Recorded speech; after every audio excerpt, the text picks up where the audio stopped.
Okay, it's interesting that in a world of AI, I think it's kind of like important to go back to the analog. And I want to help you be present. So the screens are a big distractor, and I have been looking at how you use them during lectures. So I'm going to ask you to close your computers and put away your cell phones. If I see you using them, I will ask you to take the lecture outside from the hallway. Okay, there is a screen there that has sound. You will be able to hear me. But, and I want you to put it like your screens in your backpacks, because I'm going to ask you to move around the room. And so we need the space on the desk that your screen is occupying for other people. So put them in your backpack. And now, if you feel like you absolutely need access to your screen again, I'm perfectly happy with you standing up, going to your backpack, getting your screen, and leaving the room at any time. Okay? So I don't mind the movement around if you feel like that, if you feel compelled to do so. Okay? But please do this. And if I see you using screens, I will ask you to step out. Okay? It is because, and the reason is that this summer school is a question.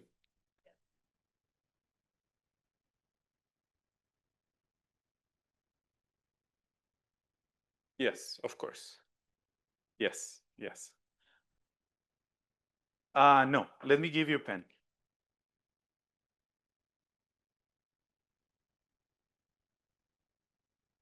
Can you help me, Nick, with pens? Here, this pen works. More pens. More pens. Here is a pencil.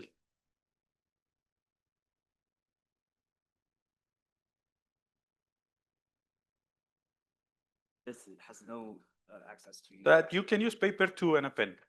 Yes. Yeah, I will give you the paper, and Nick is bringing pens.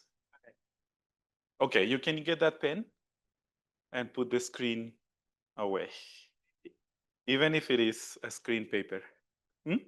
I'll give you the paper in a second. Yes, I just want to make sure we're all ready to start with pens.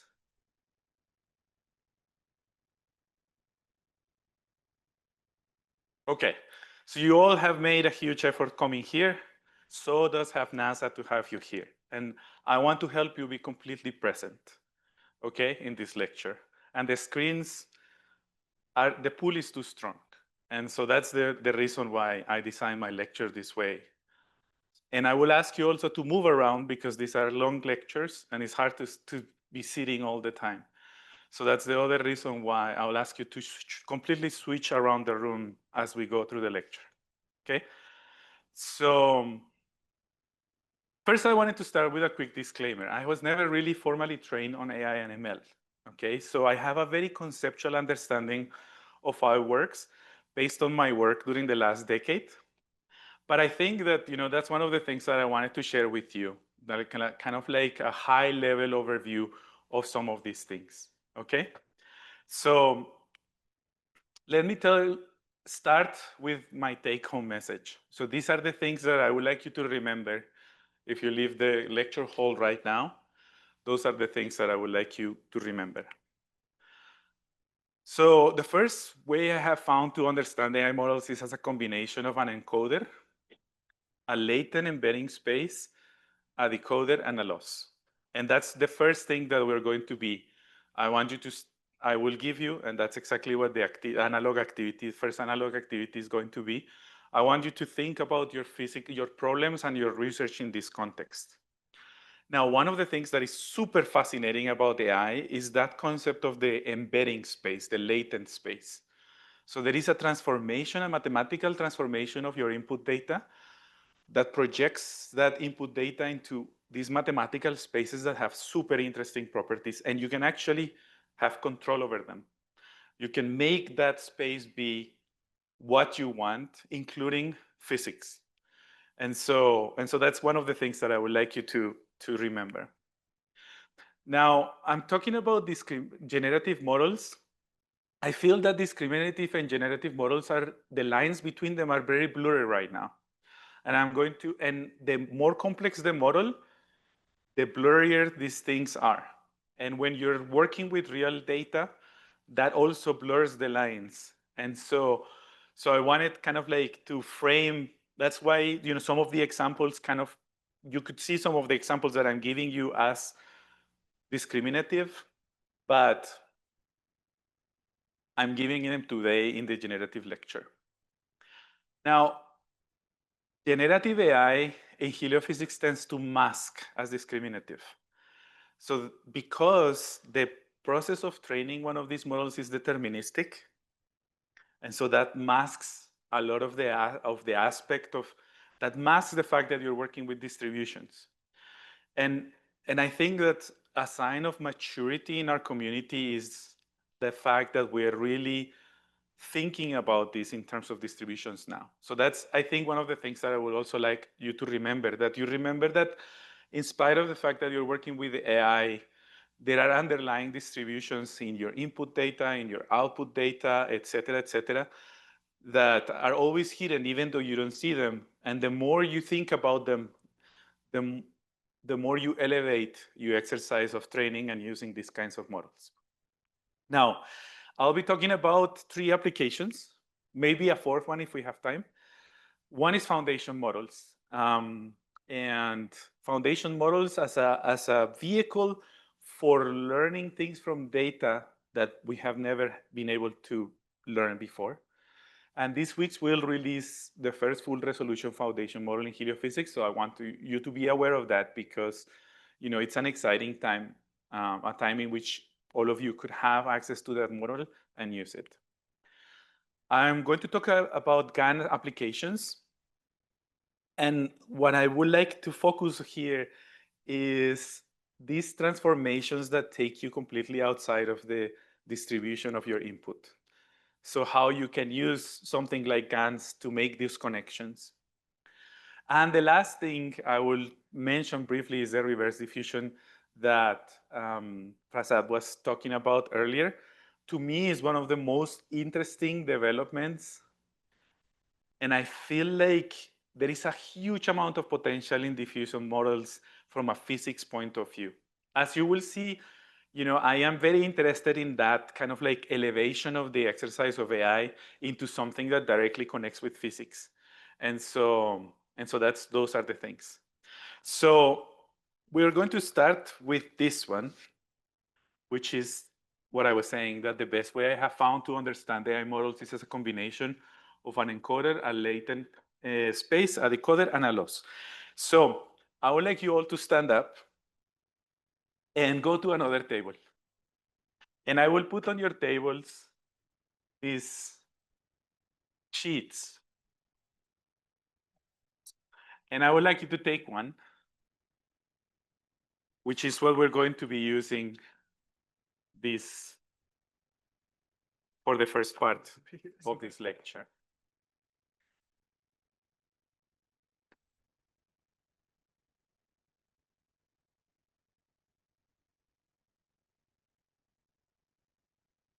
Did I give you guys? Yes. Who's missing? Who's missing the piece of paper? So you guys are going to be guinea pigs. So this is the first time that I do this. And the reason why I wanted to do it with you is because a huge part of what we want to accomplish by building the foundation model is create the infrastructure so that someone that has never worked with AI can kind of like accelerate the process of upskilling. And this is my attempt of having like a decision pathway between your physics and the techniques that you need to use. So here, let me first express this conceptually. So typically, and this is going to be completely in the supervised machine learning framework. When you're thinking about using AI to solve and address a particular problem, you want to establish a mathematical relationship between an input and an output, okay? And you believe and you have faith that the informational content in your input is sufficient to establish that relationship. And the thing that is crazy is that if you work with a differentiable model, so the idea that you have a sequence of mathematical operations that transform your input into your output that are all differentiable and that have learnable components, then you can approximate this relationship. And it's absolutely crazy how effective this works. And I think one of the most interesting things that I have learned, especially in the last 2 years, is that that differentiable model can be anything you can think of. Not just, and I mentioned it yesterday, but I want to really emphasize it today because it's like it elevates your experience of AI and what an AI can do for you in physics. So now this year I have backpropagated through a Newton optimization. So if you do gradient descent, is differentiable. Calculating a derivative, defining a step, and taking a step forward, it's all differentiable. So you could have an optimization inside your model and backpropagate through that optimization to learn something that you want. For example, one of the things that I'm working is differential emission measures, what I was saying yesterday. Differential emission measures, you want to estimate how much plasma and what is this temperature between you and the sun. And that is typically done in heliophysics through an optimization process. That optimization process, if you put it in the framework, PyTorch, JAX, TensorFlow, you can backpropagate through it.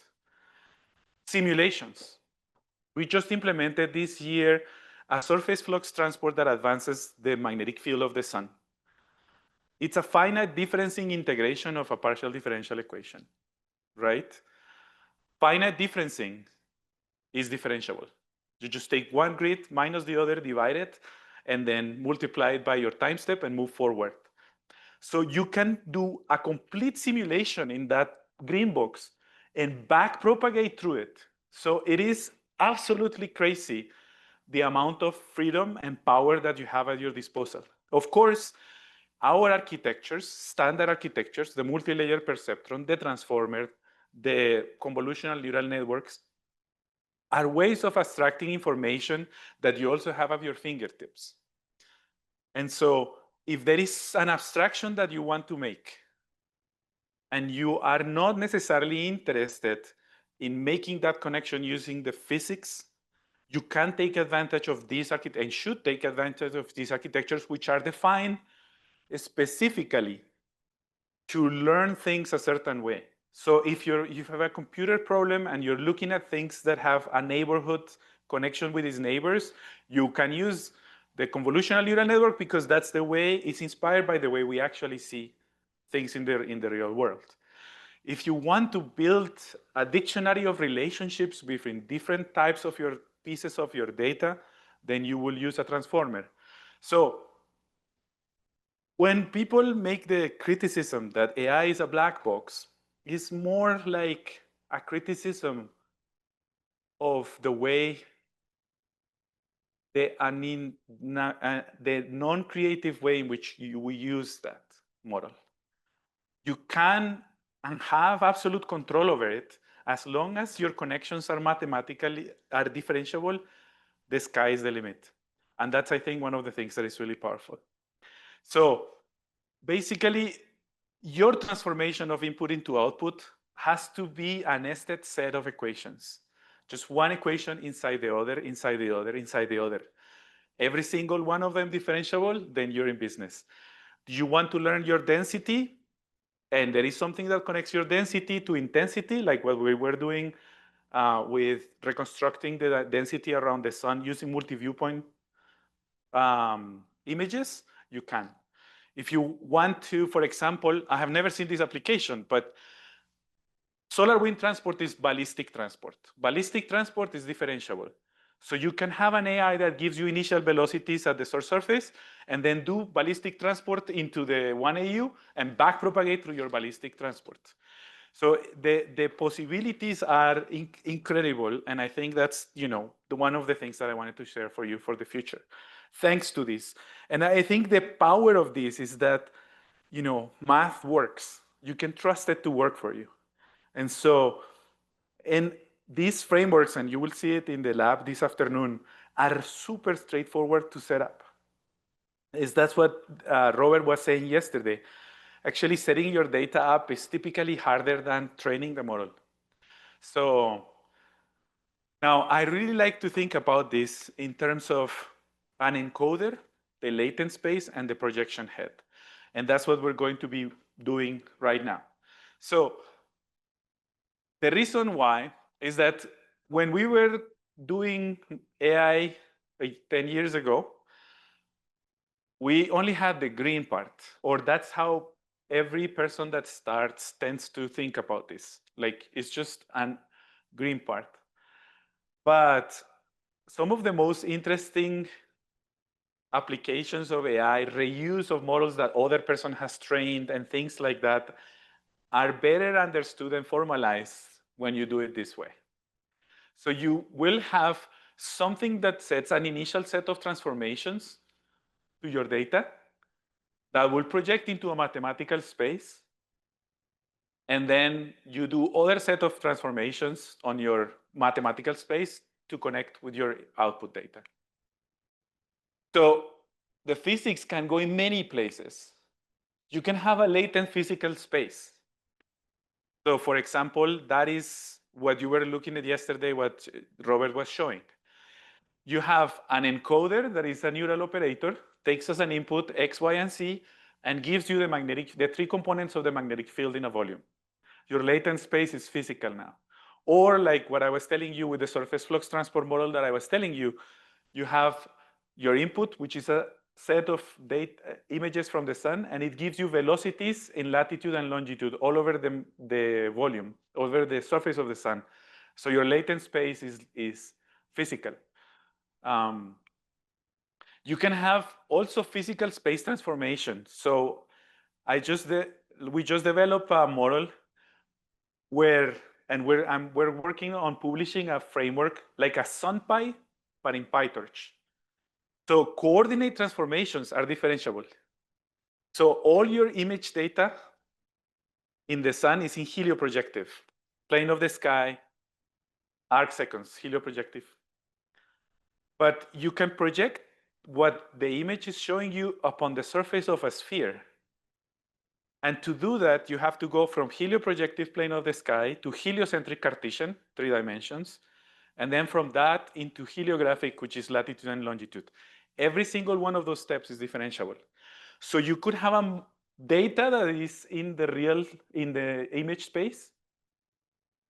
Then you project it into the sun, have your models learn all your quantities and what you want about them on the real physical space of the sun, and then project back into the image space and back propagate through the whole thing. So that's exactly what neural radiance fields work like. The reconstruction, the tomographic reconstruction of the corona works that way. Your data is images, but what you want to learn is volumetric. And so it's really powerful because you now can learn where you want as a physicist and know where your data lives. You are not necessarily interested in how many photons you're getting into ultraviolet. You're interested in what is the density of the sun.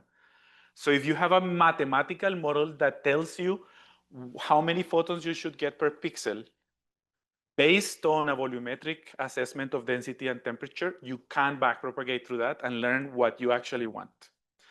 Now, you can also modify your optimization function. So that is what the pins are about, right? Ultimately, you're backpropagating through the loss, your error function. that is what you actually are taking derivatives on. And the loss option is one of the main forms you have of highlighting to your AI model what is it that you care about. So this is what we're going to do now, and we're going to take maybe 15 minutes. So you have something that looks like what I was telling you. It is an encoder, a latent space, and a decoder. And so I wanted you to take a moment to fill this up. So first start by writing what physics you're interested in. Okay? Then write your input data. And as a rule of thumb, your input data is the richest data, the data that has the most information relevant to your physics. So you want to have more than less information in this exercise. So maybe you want to, measure the density of the corona, and that information may be in one of the channels, but if you have 7 channels, then maybe you can take advantage of that. So you want to start from a place of more rather than less, as much as you can. And your output data is the closest data to your physics mathematically. So it is the most adjacent one. It could be the same input, but it could be something else. So let's say, for example, your input data is a whole SDO stack, ultraviolet, magnetic fields, etc., etc. But you're interested in solar wind at 1 AU, so your closest data mathematically are in situ measurements here at L1. And so that's kind of like what I want you to start with. Once you have those 3 things, then you will switch this over, go to where it says start here, and follow this. So this will ask you what kind of problem you want to do.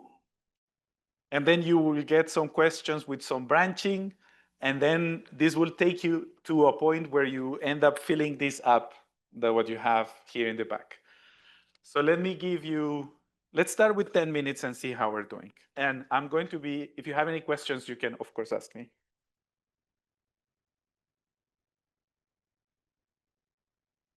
So, for example, one of the operations that you do that will break your gradient is a masking. So when you say, if my quantity is bigger than, like if my solar wind is bigger than 100 kilometers per second, set it to 0. When you make an assignment like that, you broke your gradient chain. Now, there are ways of doing that operation that are differentiable, but that is some of the things that will make this non-differentiable. Now, drawing samples from a random process could potentially also break the gradient chain in PyTorch, unless you do it at close to the beginning. So those are but the majority of, I will say, the overwhelming majority of anything we do in heliophysics is differentiable, actually.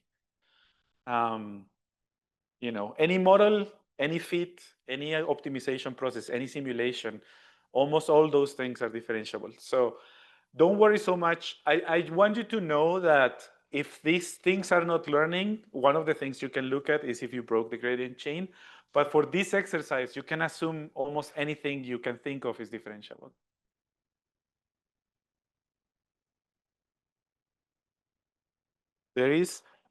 There may be terminology that you don't understand when it comes to the instruction, when it says put a transformer or put a Siamese or put.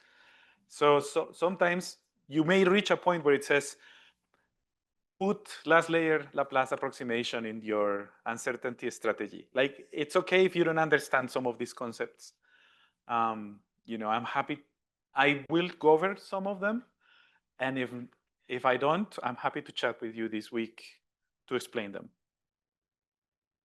Your input and output can be the same, exact same data. That's fine.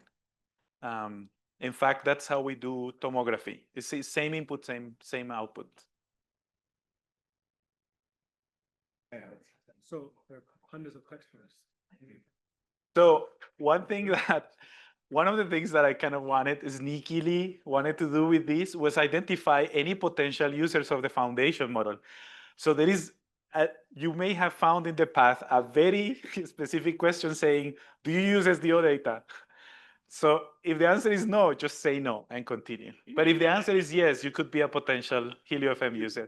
Don't let that stop you. So should we, are we supposed to know what the encoder and the later states? So in the pathway will tell you, put this in your encoder, put it in your decoder. So for the moment, just fill it up. So if you reach up a yellow point or a red point, you will end up with an encoder and a decoder, even if you don't understand what they are. If you reach a red point, you're done. Yes, you're done. But if you reach a yellow, you should have an encoder, a latent, and a decoder already there. So and yes, you miss one step. I think you were missing this. I'm missing this, but I Put transformer in your encoder. Oh, you literally want me to write that word? Exactly, write the word. Yes, so it will say add transformer to your encoder, so add it. But it may say add a neural field to your encoder, that kind of stuff. No, it's okay. This is the first time I do this. So.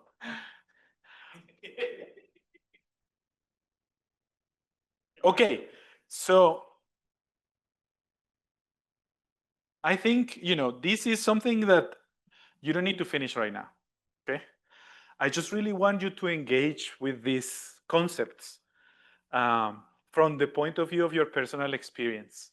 And if there is anything that is not clear, just ask me, because I'm really happy to help you navigate them.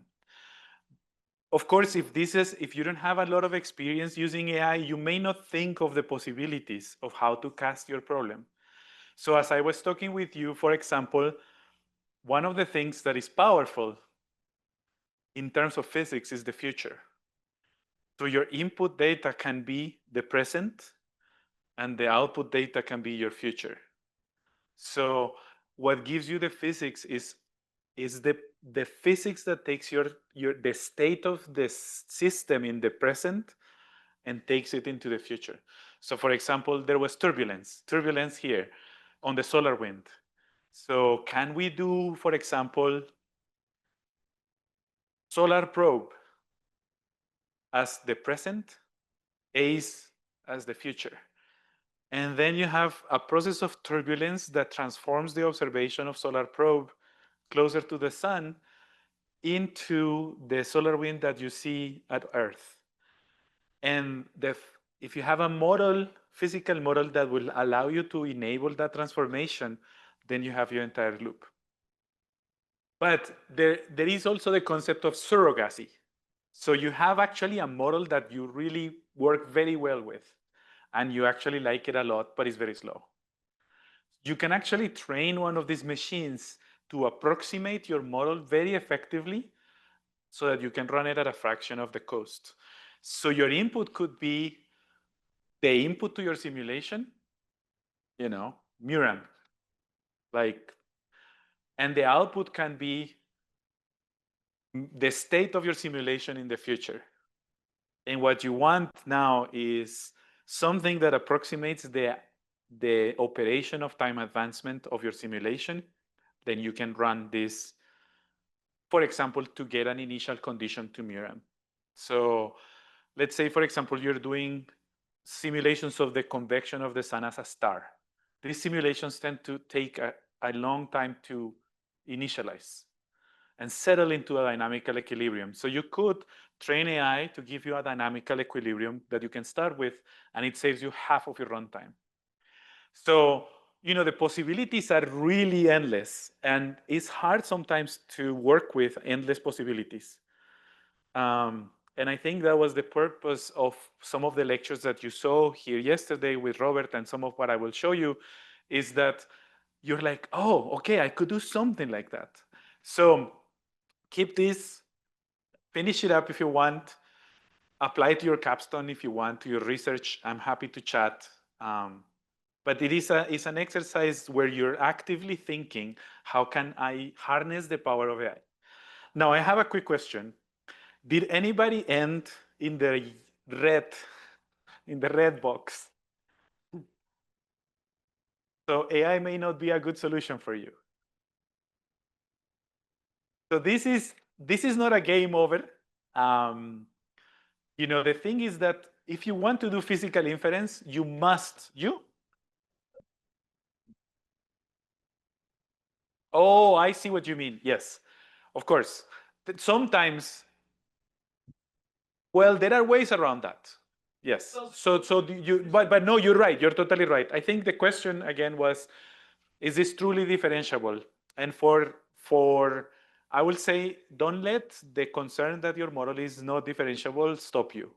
So don't let that. Maybe I will remove the word differentiable for the next iteration of this. Because, even histograms, I have implemented differentiable versions of histograms. It's super clear. Well, I didn't come up with them. I found somebody that invented them. It's so clever with gates, like, with the ReLU, you take two ReLUs, one positive and one negative, and you pass that, which is differentiable, your data through those gates. And then you do like a one-layer conversion. It's super, super clever. And now you have a differentiable histogram. So you can play a lot of tricks that will allow you to make your non-differentiable more differentiable. Did anybody end here? Okay, it is possible that some of you or a lot of you didn't end. But this is like, the interesting thing here that I wanted to highlight here is that pins are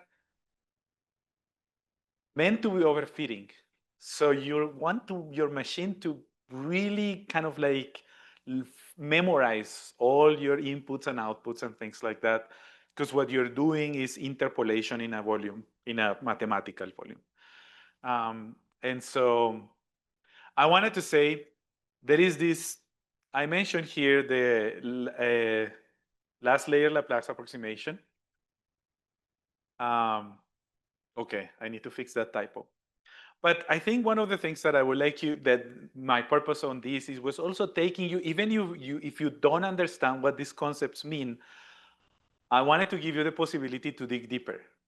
So you may not know what a last layer Laplace approximation is, but now you can go and Google it and understand how clever the whole thing is. You basically take a model that you can auto-differentiate, and then you use it to approximate the posterior of your output with a Gaussian, with a multidimensional Gaussian.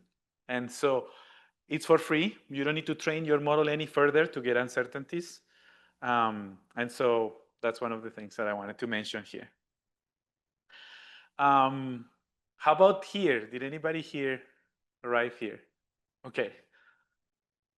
Okay, awesome. Yes, I think what I wanted to say here is that ensembles, there is an intrinsic, and Robert mentioned it yesterday, there is an intrinsic stochasticity in these models, and we'll talk about this a little bit further. And so oftentimes we use ensembles of models to try to get a sense of uncertainty, but they are super clever. I mean, I think one of my favorite things of working in this field is how clever people are. Like, you are going to find as the most creative solutions to any problem you may encounter. And so the CRPS laws, it's a way of getting ensembles for free using noise and producing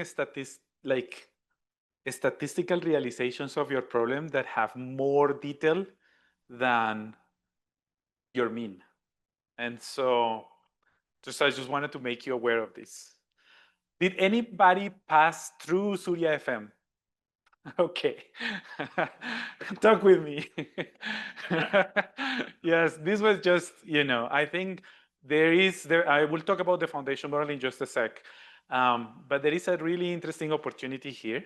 That we have this model that we want to put through the ropes and see how much it can serve us. So, Now, did anybody pass through the Siamese encoder and decoder? I think somebody asked me what was the Siamese. Well, if you, this is what our afternoon lab is going to be about.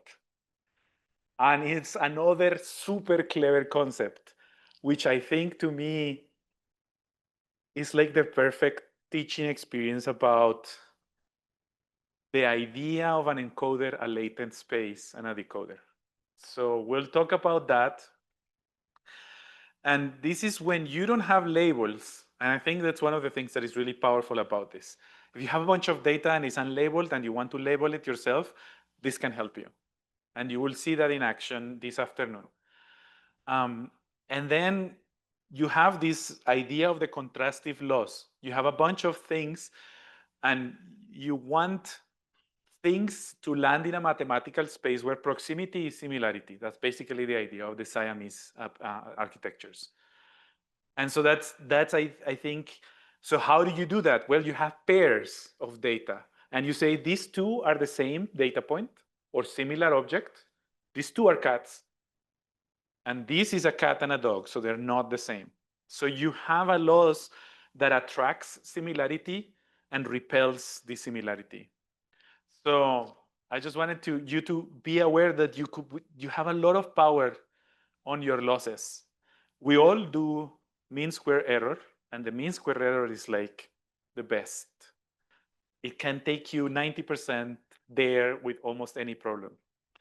But as physicists, you have the power of the loss to make sure that your gradients are continuous, to make sure that your magnetic field is divergence free, to make sure that two things that are supposed to be the same thing to you are the same thing in the mathematical space, and two things that are not, et cetera, et cetera, et cetera. Okay, so I wanted to go into the idea that the lines between discriminative and generative models are very blurry and get blurrier as models become larger and more complex. And so it's this question of whether AI training loop is deterministic or stochastic. I just had a massive conversation of 1 hour with my wife where we were like disagreeing about this, right? Because she's more a user than a developer. And when she interacts with, with the chatbot, the answer is not deterministic. Every time you ask, you get a different thing unless you kind of completely reset the thing and start from zero and things like this. And there is a lot of randomness in the interaction with chatbots. You ask for an image and you will get an image. And if you will have asked tomorrow, you will get a similar image, but not quite the same. So the experience of running these things forward is often stochastic, but the training loop is really deterministic in some sense. Like the majority of these models are in a very deterministic kind of loop. Your mathematical operations are, you take the logarithm and then you pass this through a multi-layer perceptron which has weights. So it's a linear combination of inputs, and then that thing gets just pulled. And it's like every step of the way, the majority of these models have deterministic operations inside them. And so, but I think that when I wanted to ask you guys, like, where does randomness appear in this? We have input data, we have an encoder, a latent space, a projection head. So these are mathematical operations into a mathematical space. We have output data and we have backpropagation. Where is randomness sneaking into one of these steps, into one of these processes of training? Can you think of something? Input data. That's one of your biggest sources of randomness. If you train with 2015 to 2020, your model will have like a set of weights. If you train on solar cycle 25, your model is going to have a different set of weights.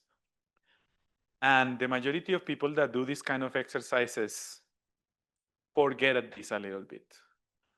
And when you're working with heliophysics data where class imbalance is a real problem oftentimes, like you're doing flare forecasting, where the amount of X-class flares in a single solar cycle is ridiculously small, dozens, right? If you're only using SDO data and you're going to try to work with X-class flares, if your training is the first part of the year, you'll get 20 flares, and if it's the second half, you're going to get 30, and they're going to be completely different flares. Some are going to be in the limb, some are going to be in the disc. And so it's very important to understand that this is a huge source of uncertainty in what otherwise is a completely deterministic training loop. So don't lose track of that, because that's when ensembles are sometimes important and necessary. You know, split your data differently, train several models, one with 2013, one with 2014, and see how they perform against each other and so on. That makes visible the randomness in your input data. Where else? Yes. The initialization. So you have and I think, let's take it a little bit further. Why is initialization a source of randomness? There is a component here in this diagram that is directly connected with the issue that if you start with a different seed, you end up with a different realization. What do you think it is?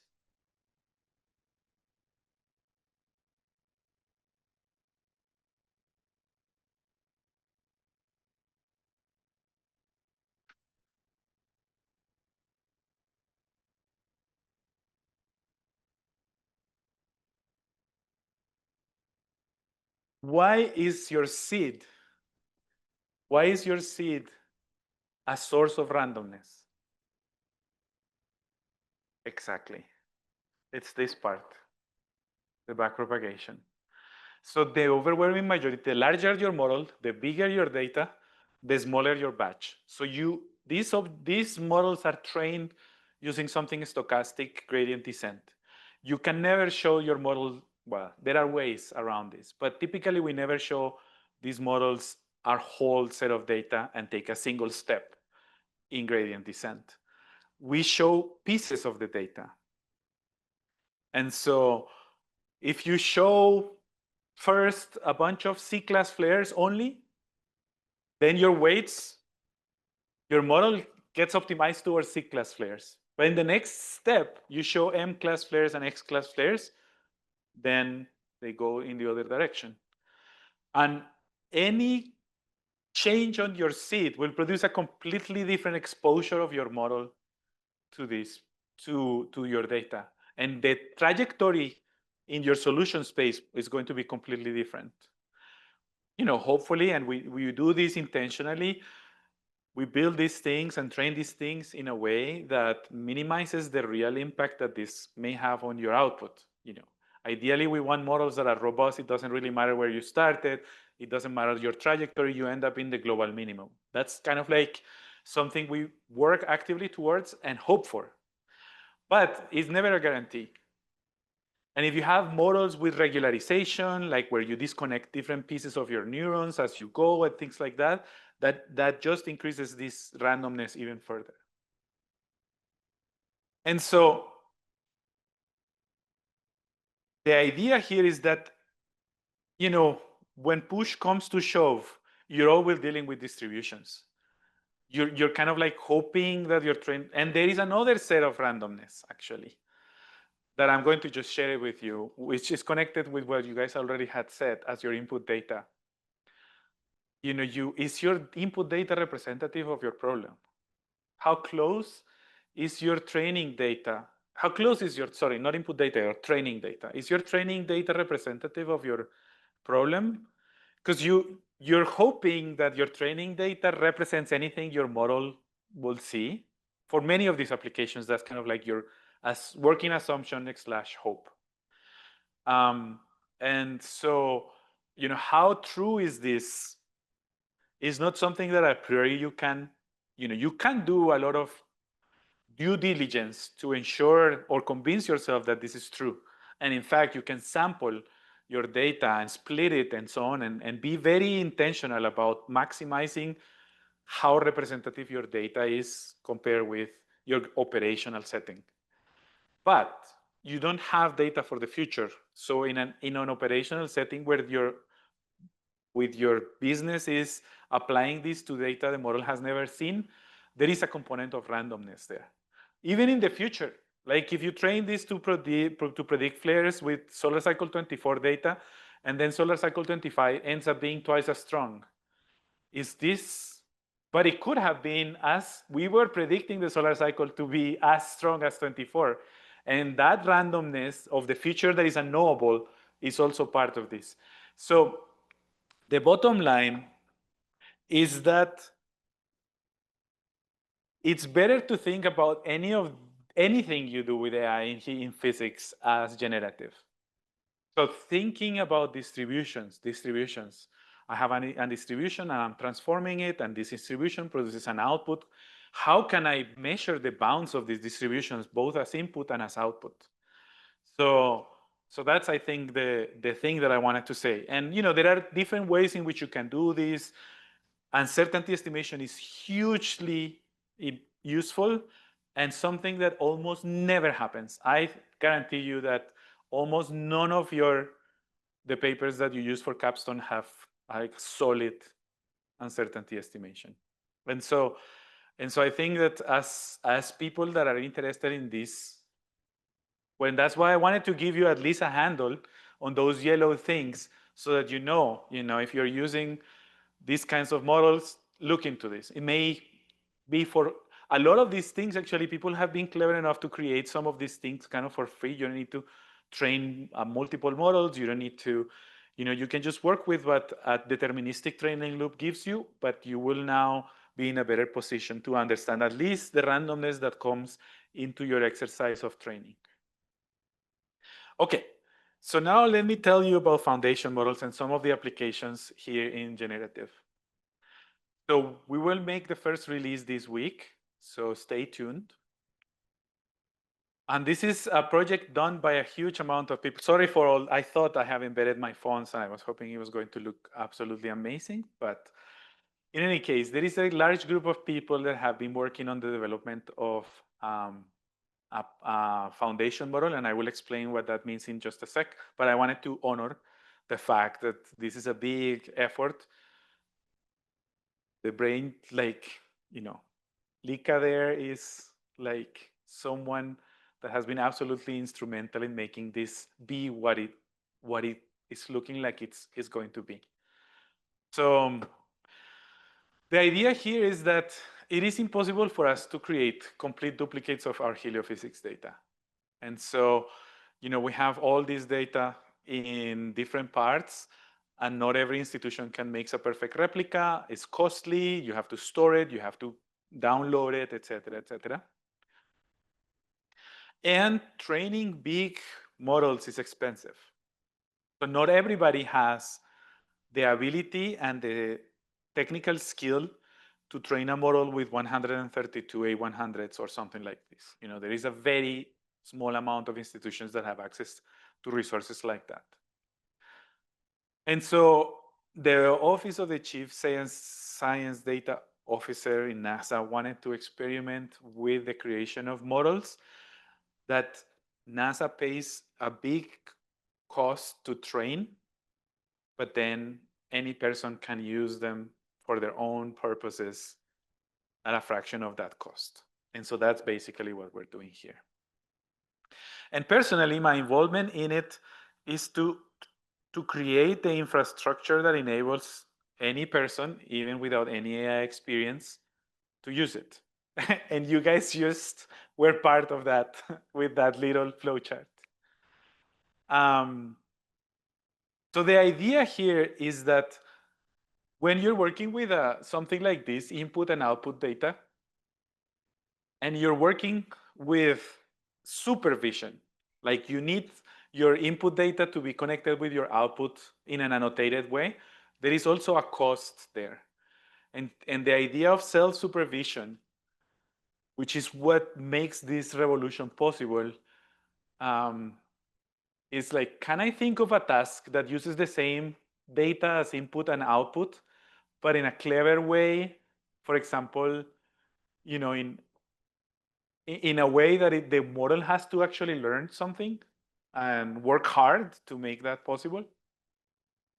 And so you now have this loop where your input and output is the same, but something has happened to your data along the way that forces the model to learn useful stuff. And this afternoon, we'll actually do that. We'll do a self-supervised training loop. And the cool thing about this is that there are several things that people have identified as potential tasks that actually allow you to learn very useful abstraction without any annotation. So if all you need is lots of computational resources and lots of data. So masked augmentation is one. If you have a sentence and you remove a word, that is masking the word. Having the model guess what word that was requires the model to understand the entire sentence. So autoregression, the future. How the model goes from the present into the future. I give twinkle, twinkle, little. Yes, so guessing what comes after is the other thing that people can do for autoregression. And then there are other forms of, this is called augmentation, where you exert some transformations on your data, removing information or changing it that forces models to learn. So when you're lucky and everything works out, you end up with models that have a very deep intrinsic understanding of your data. And then you can repurpose them to a lot of different tasks. So GPT, which stands for Generative Pre-trained Transformer, is a model that understands language. And then if you want to turn that model into a conversationalist, someone that you can share your biggest worries and concerns, and it will tell you, "You're wonderful, Andres. I'm so glad that you're thinking about this way. You're so clever." So that is like something that you can fine-tune with tens of thousands of interactions, not millions and millions of interactions.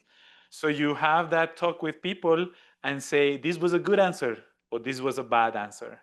And when it says this is a bad answer, the model generates another one, and you say, this answer is good. It makes me feel good about myself. It tells me I'm very clever because I'm thinking of the problem in a creative way. So, but then, yes, all you have to do is take the majority of the model, freeze it, keep the abstraction, and then you train only a little piece at the end that projects. So that's, I think, the other thing that is kind of powerful to think about this into encoding and decoding. Because when you pre-train a model with self-supervision, your business is the creation of a very powerful latent space. Something that truly understands what a car is without ever having ridden a car. That understand that a car has brands, and it can be different types of cars, and different types of cars can have different numbers of passengers, and some run on electricity and some don't, and it has color, and it has these models are in being able to learn what it means to have a human experience just from text that has no empirical connection with reality. It's absolutely mind-blowing. Just by having seen the word car again and again in different contexts, the thing can attach a dictionary meaning of what a car is. It's absolutely mind-boggling. So in our case, we're working with SDO data. That's why I was asking you, are you interested in using SDO data? And we have a visual transformer, and I will talk about transformers just in a sec. And our pretext task right now, the model that we're releasing is time advancement, so autoregression, the future. So given a stack of images of the sun, what do you need to learn so that you can advance that in time? That the sun is a sphere, that it has rotation, that it has a magnetic field, that somehow has a level of instability and sometimes becomes unstable and releases energy, etc., etc. That it has plasma, and sometimes it's open into interplanetary space and is dark, and sometimes it's closed back and full of hot plasma, so it's bright. All these things, that's the hope. And we're using the mean square error as our loss.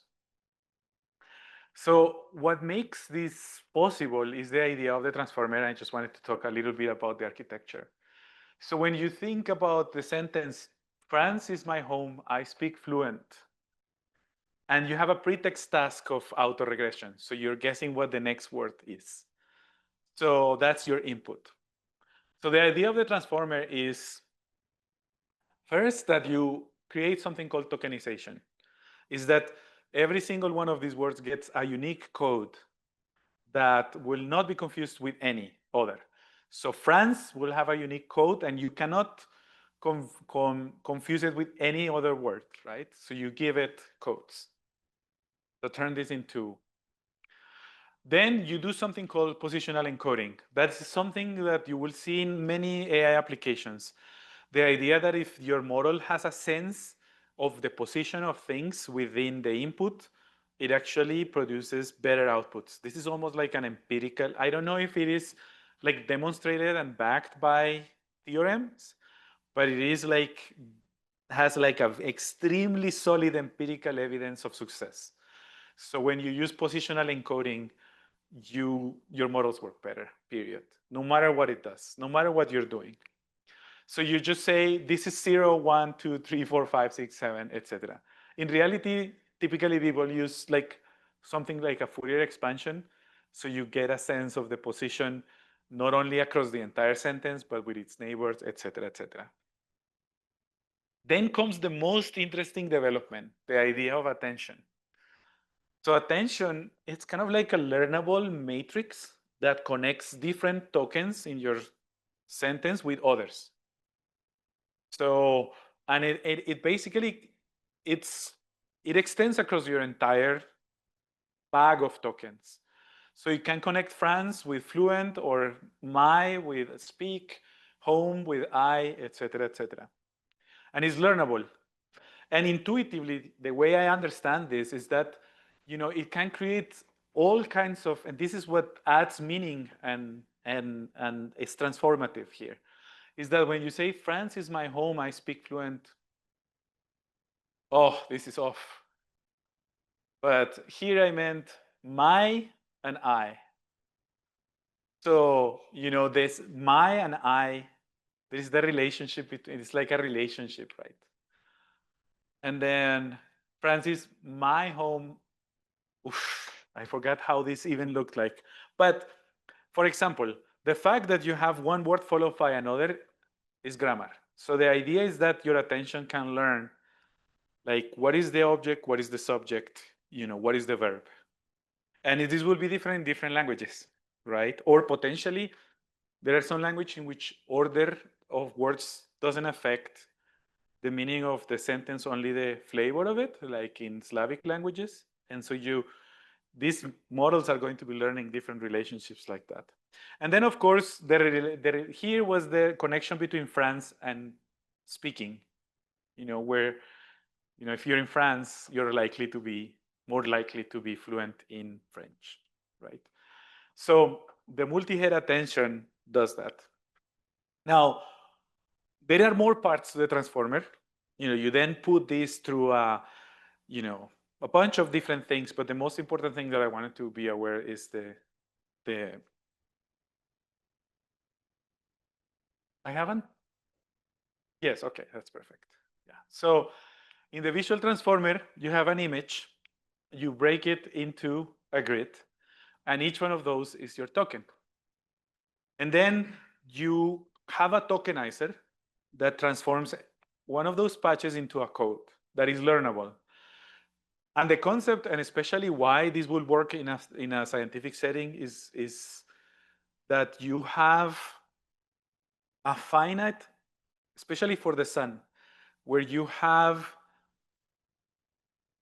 a whole star that is governed by a relatively simple set of equations that you can fit in a page or in a little booklet.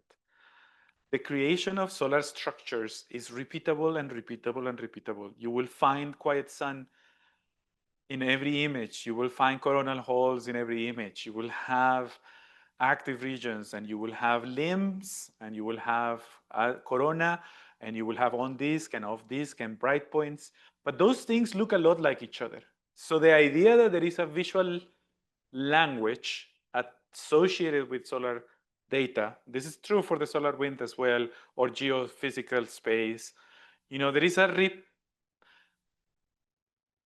something, out of all the infinite possible images that you can have in one of those little tokens, the subset that makes the sun is very small, actually, in proportion.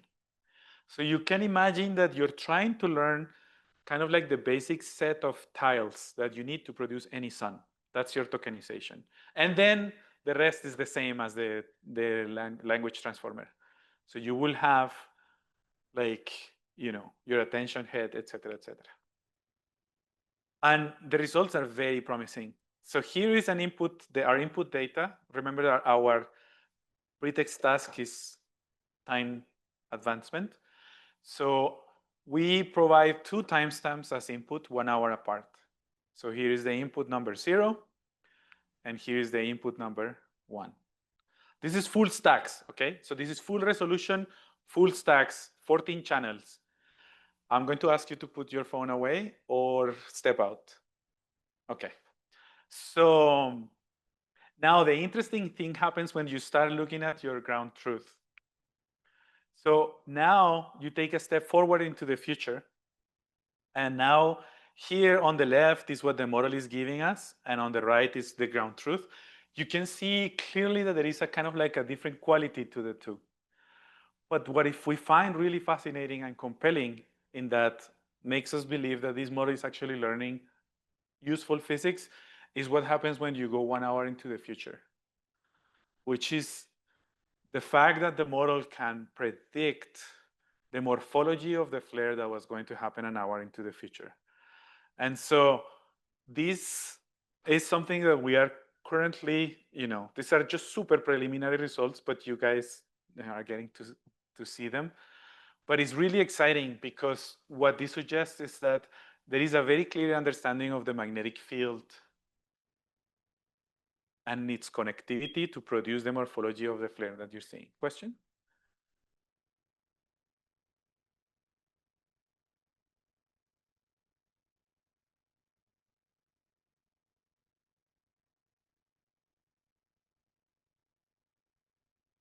Yes, so these are not unnormalized data.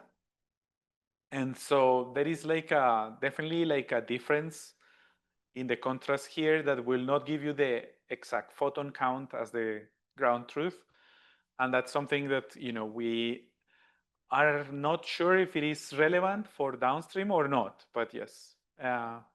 Christoph? So the data that you're seeing here is now unnormalized. But when you're in the mathematical space, you have that. We're learning in the logarithmic space, and that problem is, I think, that it produces those kinds of offsets. Christoph? Okay. Yes. So and this is preliminary, you know, if we find this to be a bigger issue, then we have ways of kind of like addressing that. Question?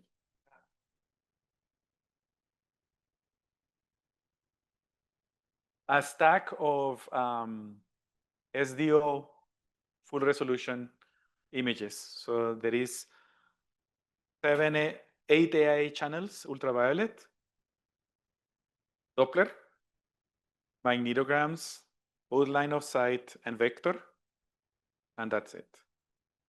And 2 hours apart. That's the input. And the output is a full stack of SDO images, all channels that I just mentioned, 1 hour, 2 hour, 3 hours into the future. We do what is called rollout, where you ask the model, you train the model to tell you what the next hour is going to look like.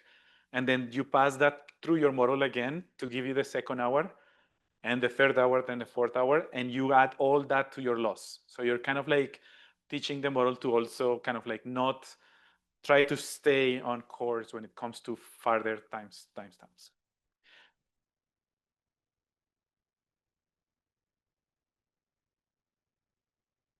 This is the first one, and this is the second input. So these are the two inputs. Then this is the first hour output, and then this is the second hour output. So anyway, really exciting. We think that we have also applied this to a bunch of different fine-tuning tests, flare forecasting, solar wind forecasting, ultraviolet synthesization, to see if the model can perform also is competitive on those tasks. And it is. So that's the other thing that we think is kind of like. So, stay tuned, because now we're going to be socializing this, making it available so that any person can work with it and experience and experiment with it and see, how much does this outperform dedicated AI applications. Okay, the last thing that I'm going to tell you about, I didn't make it to reverse diffusion, but it's okay. You saw some of the results of reverse diffusion by Farsad, is the GANs. And so really quick, or maybe I will make it, who knows? Here the idea is kind of like a reduced version of that diagram. Gosh, I really wish I had my computer instead of this. But remember that we had like a big thing that had a latent space, like a projection into latent. Actually, you can look at this here.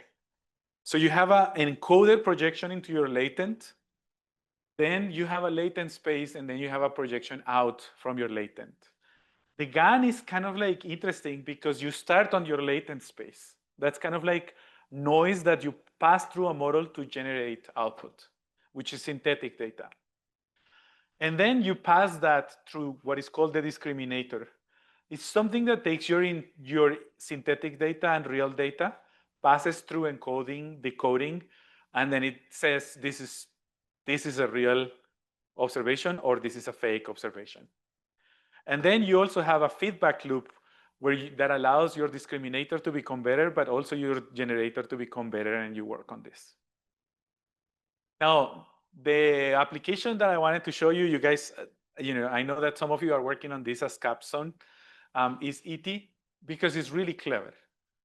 The idea is that you have a process of generation that allows you to take two observations that are not in the same space. It could be two completely different instruments, even if they're not concurrent in time. For example, you can work with MDI and HMI, or you can work with stereo when it's behind the sun and AIA. And the idea here is that there is one instrument that has less information. So you go, AIA has more information than EIT. So 4K by 4K into 1K by 1K, right? More channels, less channels. So you create a system of generator and discriminator that allows you to degrade your AIA to the point where it's indistinguishable from your lower resolution or your degraded instrument, your historical instrument, even if they are not existing in the same space. And once you have created those degradations, you have now a connection between the high resolution and lower resolution. You can train another model to go back. And once you have all this whole loop trained, then you can use this to transform instrument to another instrument, but trying to make the data from one respect the distribution of the other. So, and it's pretty compelling, actually, when you look at this. Here is like 171 at the top and 304 at the bottom, where you go from SOHO EIT to SDO. And so the ground truth is on the right, and the output of the model is in the middle.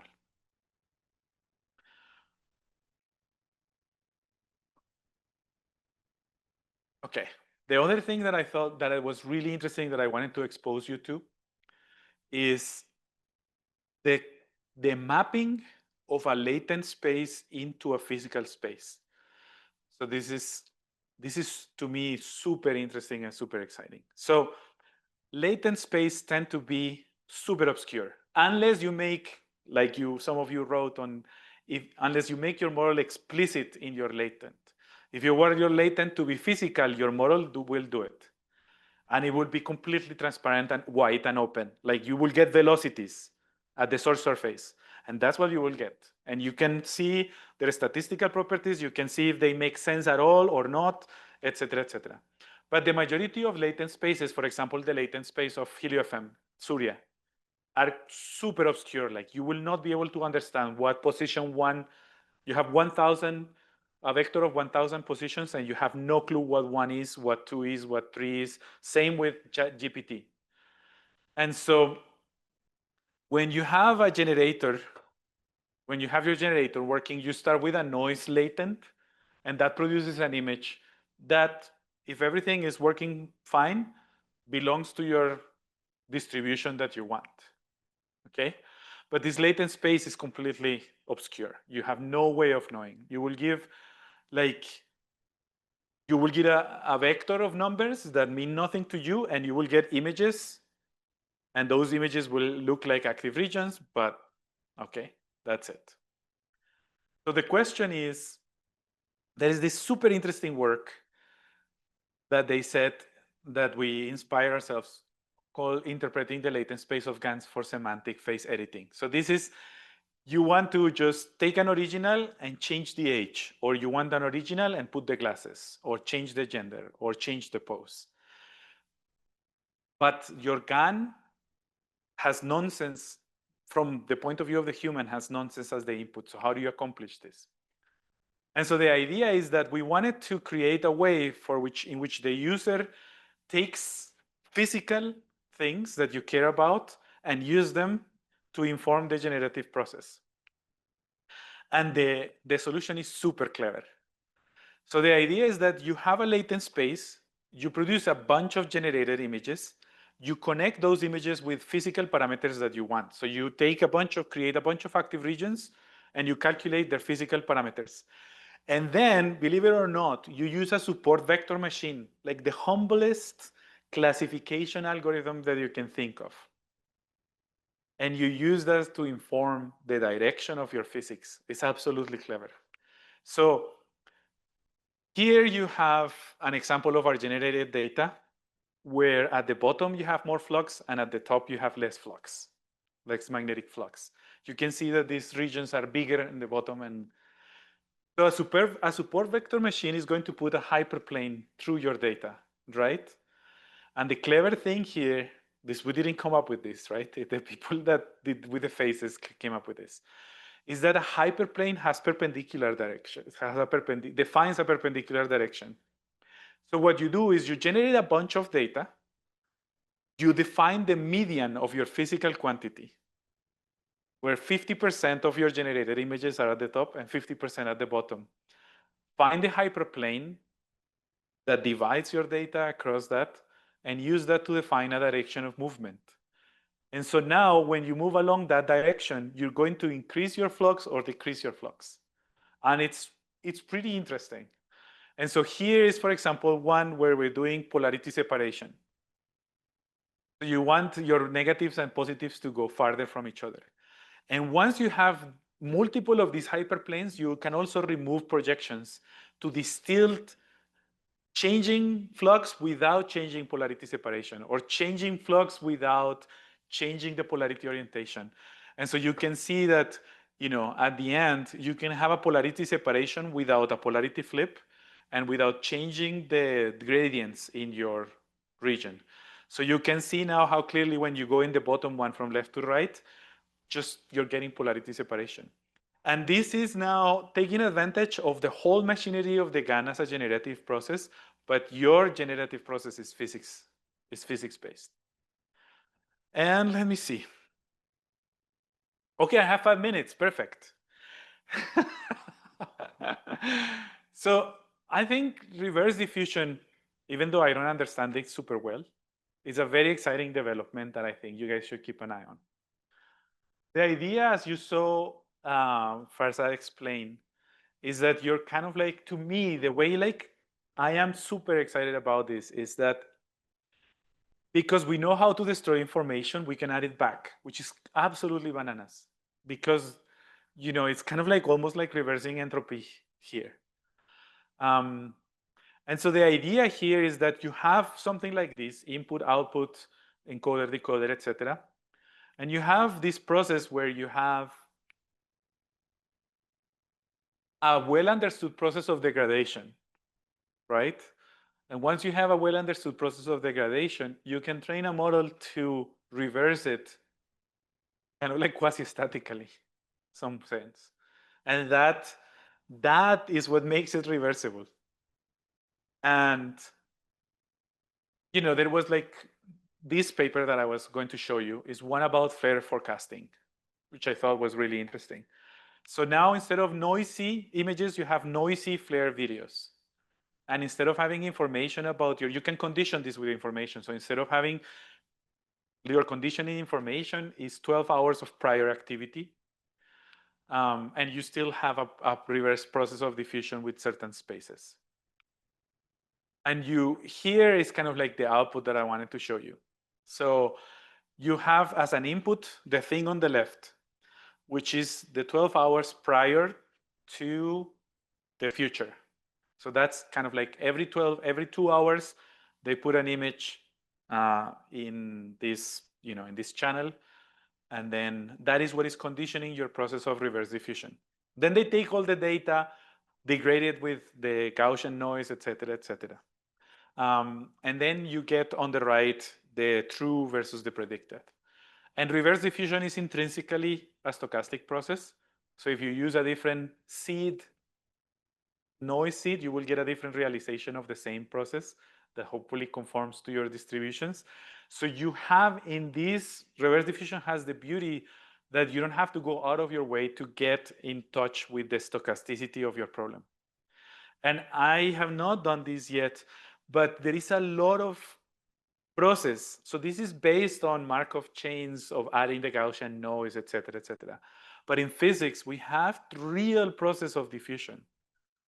And so I have always asked myself if we can take advantage of those definitions. So for example, the magnetic field of the sun has a minimum level of energy, which is the potential field. And the loss of that energy can be considered as a quasi-static process of erosion of energy. So could we model that as a reverse diffusion process where we go from a potential field to a non-potential field through a process of real physics diffusion? Not just the destruction of information with a Gaussian process like like this example, but like a more real, like a more grounded on physics kind of thing. So anyway, that's all I had for you. It's 11:59. But I think, the thing that I would like to add is that machine learning is, I think, one of the most exciting things I have ever seen in my entire life. Being part of it is just so incredibly amazing. And there is a sophistication, there is a sophistication with which humanity is engaging with this, engineers, scientists across all fields, that, if you derive pleasure from just appreciating how clever humans are, this is definitely a field for you. There is somebody coming up with the cleverest thing. Reverse diffusion is like, what? Like, when you see it in action, now all our image generation is based on reverse diffusion. And it's like, 5 years old or something like that. It's like people are coming with super clever things all the time, and you can have access to that and add your own kind of like spin to them. So, yeah.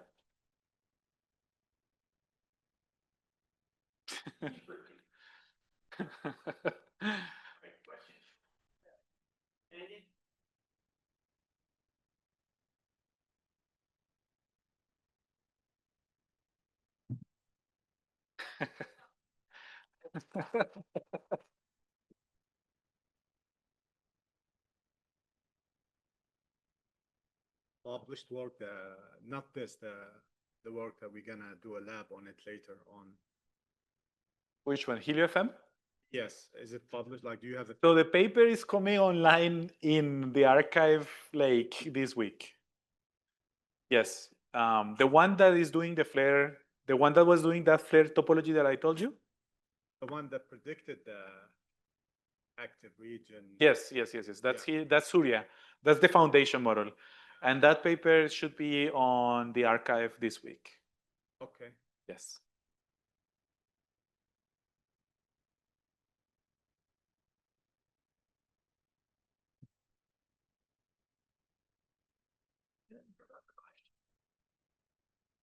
Sorry, I got distracted and forgot the question.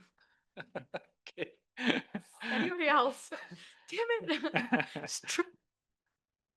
When you were showing the images of active regions, you were telling that you're propagating in the perpendicular direction. So is it just a physical z-axis, or it has to do something with the hyperplane that you were using to physically inform? Yes. So it is. Oops. Sorry, that was the nerves. This one. Yeah, the one on the left. So when you have a train gun, you can give it a bunch of random input vectors and it will generate a bunch of random images. You don't know what you're going to get. So, but once you have like a cloud of points in your generative space. So it's a bunch of random vectors that you drew randomly from a Gaussian noise distribution, whatever. You have that space. And that space maps directly to a physical space, because once you have an image, you can calculate what you care about on that image. So what we do is we randomly generate that large cloud of points that produces a bunch of active regions of different properties and shapes, orientations, fluxes, etc. And then what you do is you do a mapping between the two and find a hyperspace, a hyperplane in the random space that aligns with the physical space. And that is, so you basically attach a physical quantity to each point in the random latent space, find a hyperplane that puts 50% of your images in one side of the hyperplane according to your physical property, and 50% on the other. And then you can travel the space in a physical direction.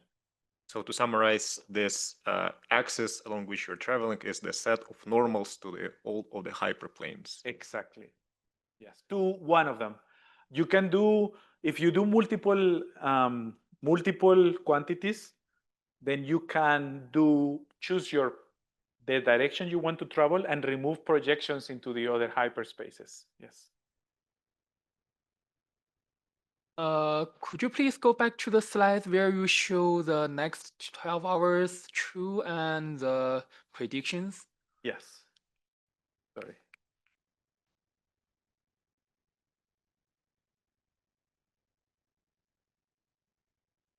This one. Yeah, here. Yeah, it's just I'm curious that because it's very hard to see by eye how accurate or how similar is the prediction compared to the true next 12 hours results. Is there a way to like Yeah, the quantify? paper has stills with comparisons. So they are not, of course, faithful, because this is a generative, like the reverse diffusion process is fully generative. And so there is a lot of stochasticity to what you end up having. I think this paper, the way I see it and the way they pose it, is a proof of concept. Okay. So they are exploring the possibility of a reverse diffusion process as a mean by which you can do forecasts, stochastic forecast of flare progression. Yes. So if you go to that paper, you can see more details. I mean, I have to say, unfortunately, this paper is a little sparse on details, but the concept is interesting. Okay, yes. Thanks. So you said that the reverse diffusion is the kind of new upcoming development in kind of AI for our community. Do you have like any predictions as to what's next after that, or like what direction the development is going? I mean, there are many directions that are very promising. I want to emphasize reverse diffusion as something that the community doesn't do a lot. Like there is a lot of room for expansion into that. But the other thing that the community doesn't do a lot is having a physics model that is backpropagatable in the middle of your model. And that one, I think, to me is super exciting because, for example, the thing that I was thinking, if you think about, there is a mission that just launched recently called Punch. Oh, you probably saw a lecture. I think Craig came and talked about Punch. Okay. The science pipeline, the thing that takes those instruments and puts them, aligns them and calibrates them and everything, blah, blah, blah, includes also a guess about what is called the F corona, the background corona that you're subtracting so that you can see all these things, right? This pipeline is 100% classical. So you have alignments. If you're doing alignment coordinate transformations, they all happen in NumPy or whatever, and you're kind of like fitting at different steps of this pipeline. You're fitting first an F corona, and then you're feeding shifts in a different step of the pipeline, et cetera, et cetera. You're like applying a deconvolution kernel to make your images sharper, and then you're calibrating the different instruments. These things happens as independent optimizations. And there is a reason, there is a method to the madness. They start with the thing that makes sense to fit and fix first, and then progressively improve the image until you get level 1 data, okay? If you put all this in an AI learnable framework like PyTorch, you can fit the whole thing in one go, every single parameter at the same time.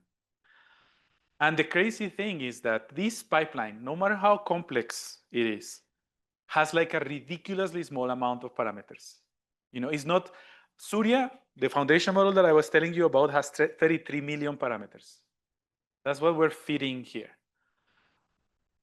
Any scientific pipeline for any instrument in heliophysics will not have more than 1,000 parameters. And I'm exaggerating here. Like, I'm pretty sure it's maybe hundreds or less.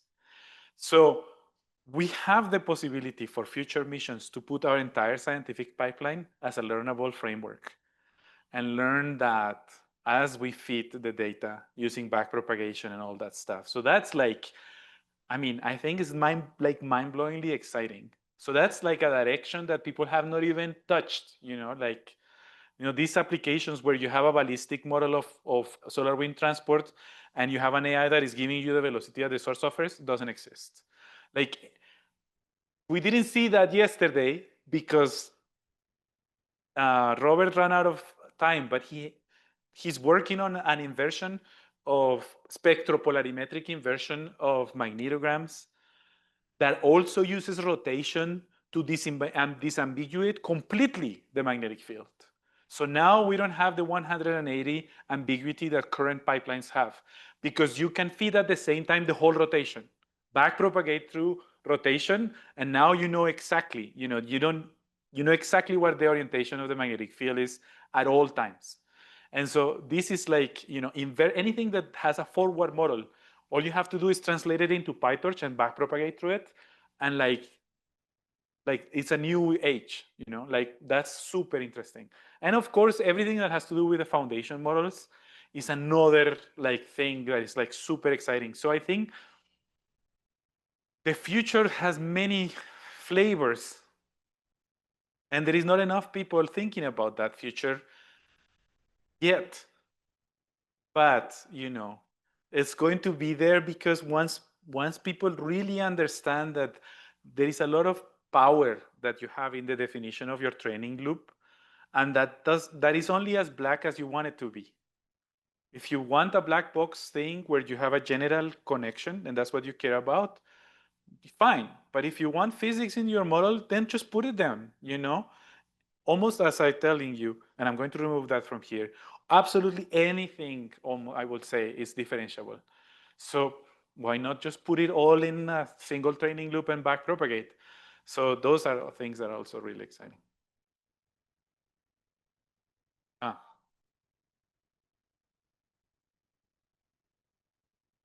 What does it mean to write a version of an existing model for PyTorch to be able to use? Like, what are things that need to be done to do that? Basically, that every operation that you're doing starts with the word torch, literally.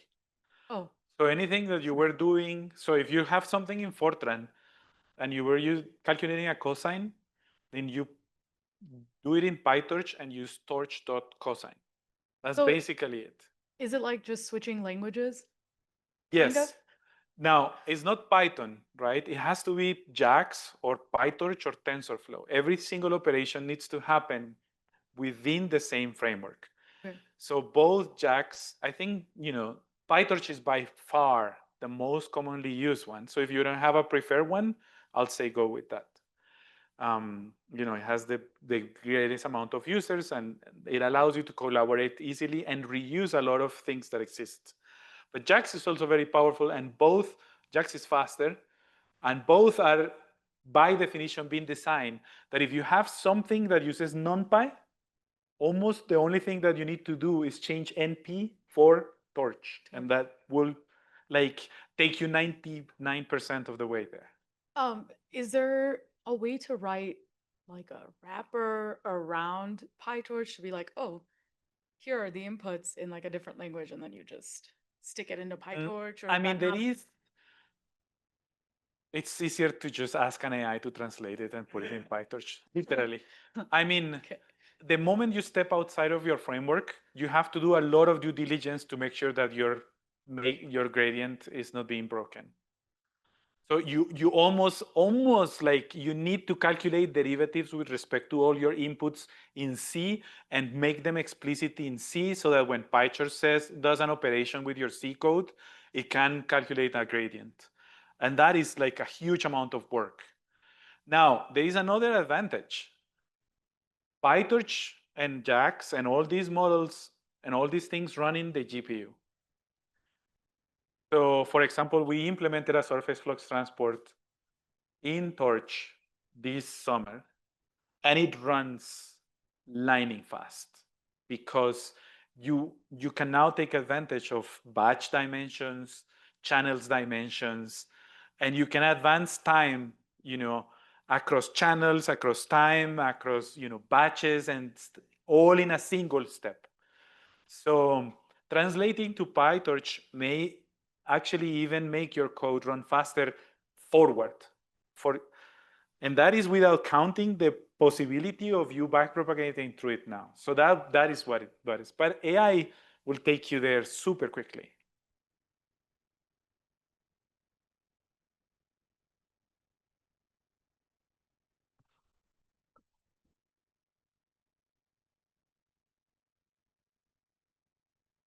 Just want to make a comment about foundation model.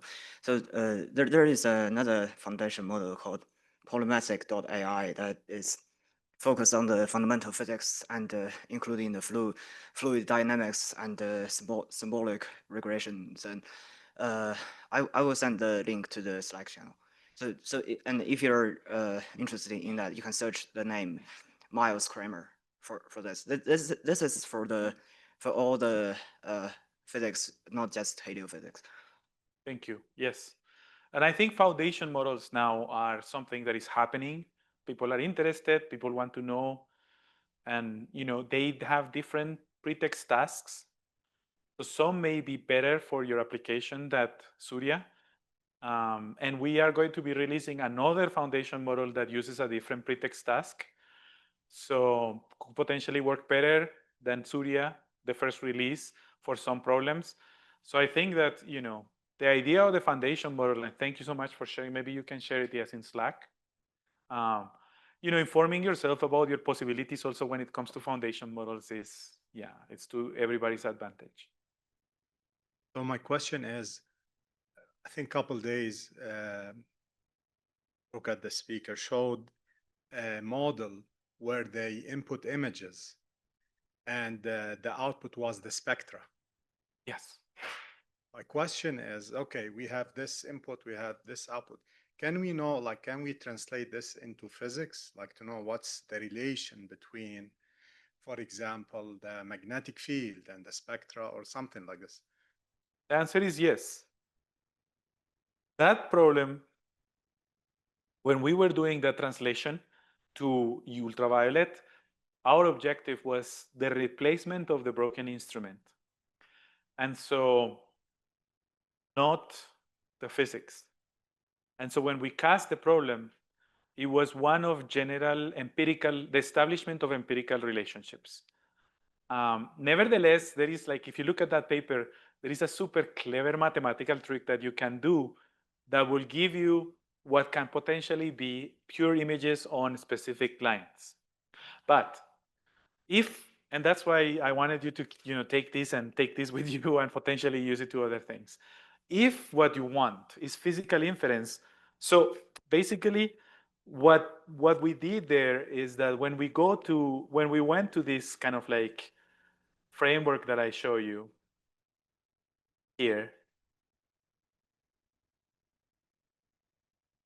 So when we started here, would you like to establish general empirical relationships? That's the pathway that we took.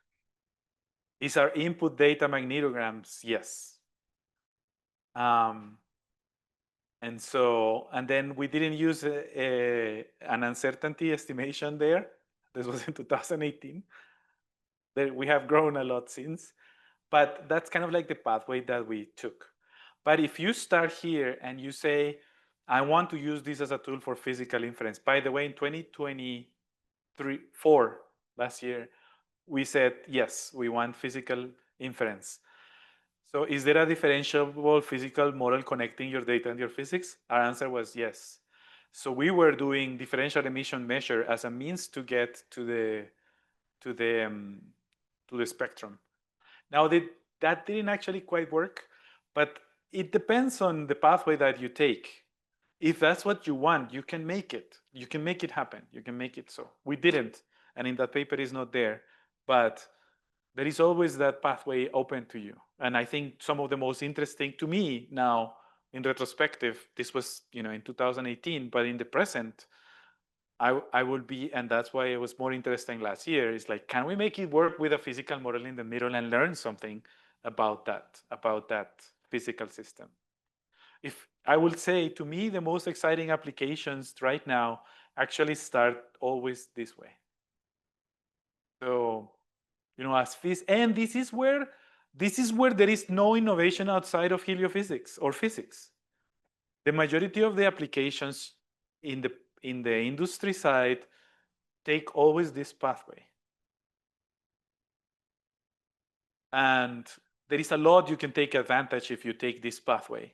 But because that's all they want is very effective and successful empirical relationships. Doesn't matter, they don't care about velocities or, the majority of the people in industry. So the majority of the innovation in AI that is available to any of us, where you actually are creating new models and new architectures, and you're backpropagating to, Newton steps and physical simulations, et cetera, that doesn't exist. That innovation starts when you go down. So yeah, I would say, if you can, actually go down. Even if going out is not taking you to Surya, see if you can go down. Actually, in the next version of this, I'm going to make sure I connect this so that you can go down and still use Surya.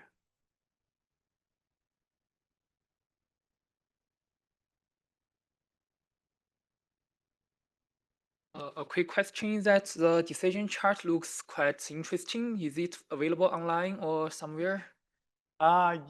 Yes, we'll make it available we could make it available in the summer school. This chart. Yes, I'll make a modification and improve it. Yes, of course. And I will make some modifications and we will update them. But yes, I want to make it public so that people can.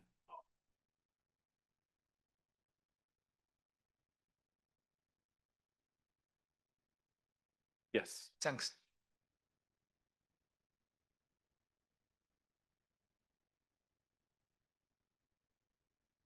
Is Surya FM going to be like a pre-trained network, or is it going to be like a library that we have to import?